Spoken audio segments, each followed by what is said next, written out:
This happened up far north, where the nights are long and the days are short, and it snows all year round and the ice is always thick on the ground.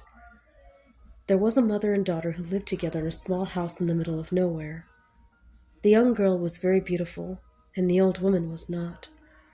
They were new people, Eskimos, some people called them, and they lived on the ice. During the day, the girl would hunt for seals, and when she caught one, she would bring it back to her mother. The old woman would skin it and gut it, and after she cooked it over the fire, they would eat. At night, when the harsh wind was blowing and the ice was creaking and groaning outside, the old woman would sit and comb her daughter's hair in front of the fire and tell stories about the olden times and people long dead. For a long time, they lived happily like this, until one day a man appeared. One morning in spring, the daughter was out hunting when she saw a tall, dark stranger approaching over the snow. She ran back to the house and told her mother what she had seen.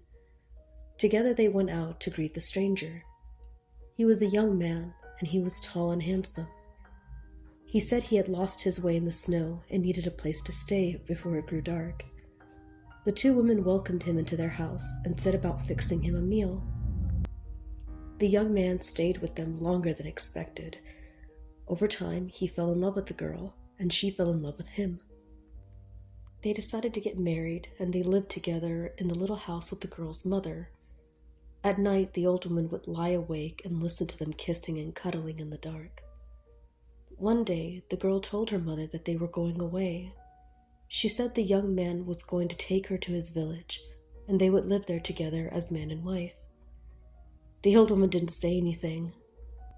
She thought about how it would be to live alone in the house with the cold wind blowing outside and the ice cracking and groaning all through the dark.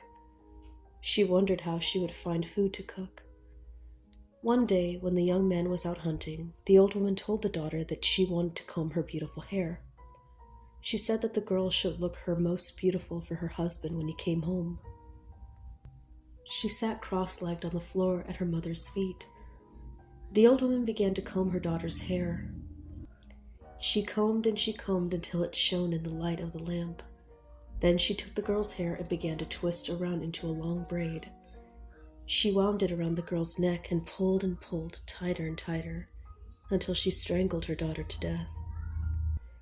The old woman took a knife and carefully skinned the young girl's face.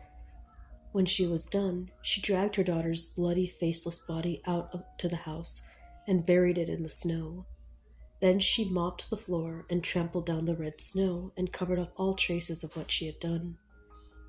When the young man came home, he found his wife in bed waiting for him. The old woman was nowhere to be seen. He climbed into bed with the girl, and they began to kiss. Their kisses grew more passionate, and when the young man caressed her cheek, the girl's skin came off in his hands. A look of horror came over the young man's face. He couldn't understand what was going on. Terrified, he clawed and scratched at his wife's face, and her skin came off, revealing the old woman's face underneath. He screamed and leaped out of the bed, and gasping and heaving, he ran out into the snow. He ran and ran until he was just a speck in the distance, and the old woman watched him flee as tears flowed down her wrinkled cheeks.